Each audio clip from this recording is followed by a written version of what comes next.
welcome back. Let's continue from our last video. Previously you saw Dane and Digron each telling their side of the story. Dane was accused of starting the fight and forcefully taking Digron's summon Genpu. But just as tensions rose, a voice suddenly shouted from behind, "That's a lie." Everyone turned and saw that the newcomer was none other than Layla. Regarding Duke Balthermion, when he saw his youngest daughter suddenly appear, his face became a bit flustered, asking what she was doing there. The girl replied that she heard his voice as she passed by, then turned to Arkan and Mogard to greet them, saying, "Good day, Lords Arkan and Tyrant." The plump man nodded, his heart filled with some anxiety, thinking this kid was really the Duke's daughter. Ignoring his attitude, Arkan immediately focused on Layla's earlier words and asked what she meant by that, questioning if Digron was lying, his face showing extreme anger. At this point, Layla began explaining what she had witnessed, saying that she had accidentally overheard their conversation when she was out for a walk earlier. Upon hearing this, Digron's face turned pale, thinking in shock that she heard everything. "Is that really true, Layla? Would you mind telling us everything you overheard?" Dane Sogres asked quickly.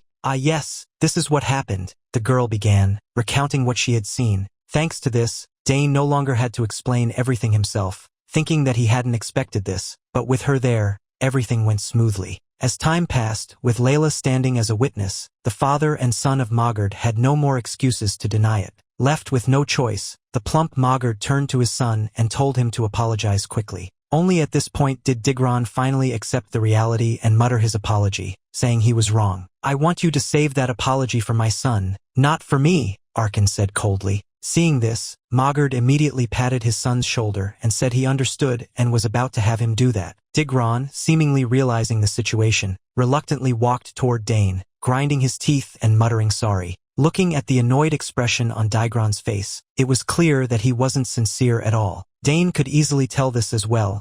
Although he didn't want to accept the apology, given the third-party witness, he realized it was better to act generously than stubbornly reject it. Turning to Digron, he gritted his teeth and walked toward Dane, repeating his apology with clear discomfort and insincerity. Of course, Dane could tell this as well. He only bowed his head to accept the apology since there was no other option. Thinking about the pros and cons, Dane decided to accept, saying all right, he accepted his apology. "Thank you," Digron said, sounding pleased. Meanwhile, the plump Mogard breathed a sigh of relief, thinking that was a close one. On the side, Duke Balthermion saw Dane easily accept the apology and smiled, thinking he knew Dane was special. He could be stubborn and refuse, but the fault clearly lay with the other side. Putting that aside, turning back to Arkan, although his son had accepted the apology, "You two can stop arguing here, but personally, I don't intend to let this matter go. Your son intended to kill mine with a summoned beast, Lord Arkan." "No, that's not what happened," the plump man hastily explained, but before he could finish, Arkan cut him off, saying he didn't want to hear any more excuses. Arkan then coldly told Lord Tyrant to take his family and leave this castle. This made the plump man's face change, questioning if he was being asked to leave after coming all the way there without complaint, and if he was thrown out, everything would be for nothing. Insisting he needed to stay in this castle no matter what, screaming this inwardly and quickly reaching out to grab Arkan, begging him to forgive them and offering to do anything just this once. In response, Arkan once again waved his hand dismissively and said he didn't need anything from him, adding that he would be sending soldiers to his room soon. "Let's go, Duke Arkan," Balthermion added. Hearing this, Duke Balthermion just shook his head slightly and said, "Let's go, Layla." Turning to Dane, he watched as Mogard was scolding Digron behind him and thought to himself that it served them right. They started this mess, so they were just reaping what they sowed. Dane couldn't help but feel a sense of satisfaction, though he was surprised that his father could be so frightening when angry. Putting that aside, as they were walking, Duke Balthermion suddenly spoke up, asking if it was true that Dane took him down with a mana bullet, turning to Dane with a curious look. "Yes, that's correct," Dane nodded in reply. Even though Duke Balthermion had already witnessed Dane's talents, he still couldn't help but feel amazed at his abilities, mentioning using a spear, summoning beasts, and now magic, calling it truly incredible and asking Arkan if there had ever been anyone with such talent in history, turning toward him with an envious look. This made Dane Sogres feel a sense of pride in his heart, thinking indeed he was really proud to have such an outstanding child. Thermion calmly commented that Talon aside, Dane was incredibly calm, and normally when children fight, they are stubborn and adamant about winning, but Dane wasn't like that, adding that he had no doubt that Dane would grow up to be a noble man. Although Arkan Sogres was overjoyed inside, he remained composed, saying it was still too early to say anything for sure and they would have to wait until he matured to know for certain. At this point, Duke Balthermion turned toward Layla with a look of gratitude, saying that the resolution of today's issue was thanks to her, and if she hadn't acted as a witness, things could have gone in a different direction. Arkan Sogres, upon hearing this, began to pick up on the signals, thinking that Balthermion was starting to see Layla in a good light. Thinking this, the Duke Thermion had not forgotten his intention to pair Dane with Layla. Naturally, this suggestion left Arkan Sogres feeling startled, wondering if Balthermion actually wanted Dane to marry his daughter. The more he thought about it, the more Arkan felt that Duke Balthermion might genuinely have that intention, so Arkan Sogres began to divert the topic, exclaiming that the sun was setting already and it was almost time for the banquet, saying he would head out to prepare. With that, Arkan Sogres quickly turned and made his exit, leaving Duke Balthermion behind, still unable to say anything further about the marriage proposal. Count Arkan Sogres, Duke Balthermion called out before turning to instruct his daughter, Layla, take your time and go back with Dane. After giving Layla her instructions, Duke Balthermion hurried after Arkan Sogres, saying, Lord Arkan Sogres, let's talk for a moment. Meanwhile, Layla, hearing their conversation, blushed deeply, her face as red as a flame. Dane, however, remained completely calm, as if he hadn't heard anything. Unable to hold back her curiosity, she asked why the summoned beasts listened to him instead of their summoner, mentioning she had seen many duels between famous summoners in the capital but had never seen anything like this before. However, Dane himself couldn't explain it, shrugging and saying he wasn't sure either, it just was like that. Layla, though, felt like Dane was hiding something, so she pouted, accusing him of hiding something and saying it wasn't fair, adding that she had helped him. What do you mean not fair? I helped you too, didn't I help you with swordsmanship? Dane reminded her. Oh right, now that you mention it. Layla silently thought to herself, then turned back, admitting that Dane had helped her a lot this time. Dane thought to himself and then said okay, so they had helped each other once, right? And they could continue helping each other in the future. Hearing this, Layla suddenly felt overjoyed, exclaiming that was a great idea and she wanted to use it now, seeming to be in a hurry. Dane, wondering what she might want to ask, thought to himself what she wanted. Layla then responded, asking him to teach her how to use mana bullets. This request caught Dane by surprise and he asked why she wanted to learn it. Of course, because I want to get better. I want to have at least 2 mana cores before entering the academy, she replied. Layla was full of excitement as she spoke to Dane, her voice bright with enthusiasm. She explained that she wanted to become really good to make her mother proud. Dane listened to Layla's words, a slight puzzle forming in his mind. She was still so young, he thought, why was she in such a hurry? Then he remembered overhearing the adults talking about Countess Thermion's grave illness. Thinking about the young girl in front of him, Dane became a little thoughtful before agreeing. All right, he said, if that was the case, he couldn't refuse her. Layla's face lit up and she asked, really? So, should they start tomorrow then? She would stay there until then, or did he want to start tonight? Dane smiled and replied that either way was fine. Mana bullets wouldn't be hard once she understood the flow of magic, he explained. Layla's enthusiasm was palpable as she exclaimed her excitement. Hearing this, Dane slightly narrowed his eyes, pausing to think. What he wanted was, but his next words were concealed as the scene shifted to the main banquet hall. The chaotic incident between Sogres' son and Dane had already reached the ears of the noble guests in the banquet. One of the guests inquired if it was true that Count Tyran had been expelled from the castle, asking what he had done to deserve such a fate. Someone nearby, who seemed to have reliable information, immediately responded that they had heard it was because his eldest son had appeared and caused trouble with young Master Dane, ultimately being taught a lesson. Another person chimed in, confirming the story and adding that he had provoked young Master Dane and received what he deserved. Everyone who heard this clicked their tongues in disapproval, finding it embarrassing that they would come all the way there and still cause trouble. Someone then brought up a rumor, asking if it was true that young Master Dane was an outstanding summoner. If that were true, they mused admiringly, the Sogres family would become a prestigious summoner family. Another voice added that he even knew how to use magic. Oh my, is that true?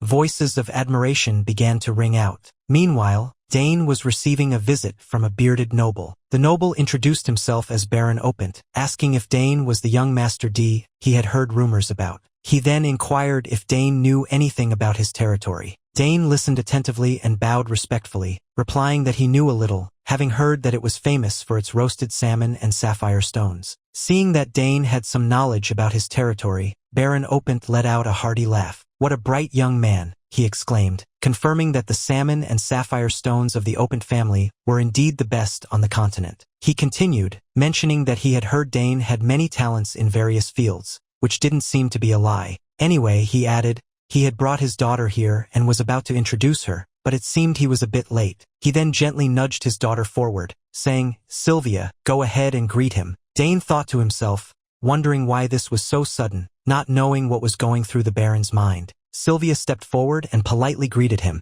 introducing herself and saying it was a pleasure to meet him. Yes, Dane responded somewhat awkwardly. Noticing that Dane seemed a bit mild-mannered, Sylvia suddenly stepped closer to him and flashed a mischievous smile. "So," she said, "he was the heir of the Sogres family in the future, right?" Well, Dane hesitated, unsure how to respond, saying he didn't really know about that. "Don't pretend you don't know," Sylvia teased, adding that she had heard he had many talents in various fields and asking him to please take good care of her as it was possible they might become family in the future. With that, the bold girl grabbed Dane's hand tightly, causing him to take a startled step back. Yes, please take care of me," Dane stammered, still taken aback. Why are kids today so straightforward? Dane thought to himself, a little bewildered by the girl's boldness. At that moment, Layla's voice suddenly rang out from beside them. "Dane, you're here." When she noticed Sylvia holding Dane's hand so affectionately, she immediately turned to face the main character and asked who this was. She's..." Dane stammered, unsure how to respond. Seeing his hesitation, Sylvia took the initiative to introduce herself, saying it was nice to meet her and that she was Sylvia Open, the eldest daughter of Baron Open. She then turned to Layla, a little too aware that she was losing her claim on Dane, and gave her a cool look. "Oh, is that so?" Layla said with a smile, but her expression didn't quite match her words. She then stared at both of them, her eyes narrowed, making the atmosphere tense. Dane felt a cold chill run down his spine. Oh no, that familiar killing intent, he thought to himself, imagining the two girls bickering. After exchanging pleasantries, Layla took Dane's arm and said sorry she needed to borrow Dane for a while. They had an appointment, right, Dane? She emphasized the word appointment, making it clear that even if there were no such appointment, Dane wouldn't dare refuse.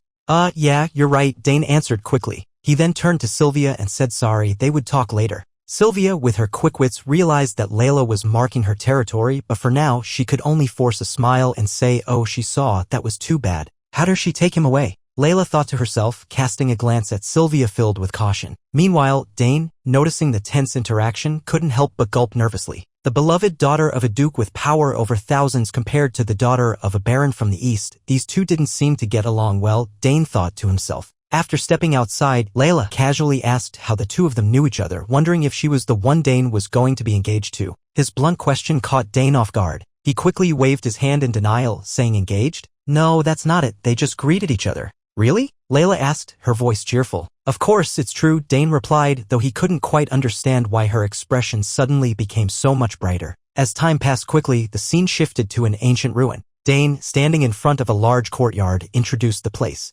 "Look," he said, they had arrived. This was the secret spot that only the two of them knew about. Layla's eyes widened in surprise. "Wow," she exclaimed, "who would have thought there was a place like this?" "That's right, no one would bother them here," Dane confidently reassured her as they ventured deeper. The massive vines and plants that covered the surroundings only fueled Layla's excitement. "Wow, this is amazing," she said. She didn't know such a place even existed. "No one will know what we do here," Dane said, now ready to get to the main point. "Exactly," he continued, "this was the perfect place for practice." By the way, had she ever felt mana yet? Layla paused for a moment, thinking before answering that she had a little, not enough to form a mana core, but she had tried absorbing mana by breathing it in. Hearing this, Dane's face twisted in slight frustration.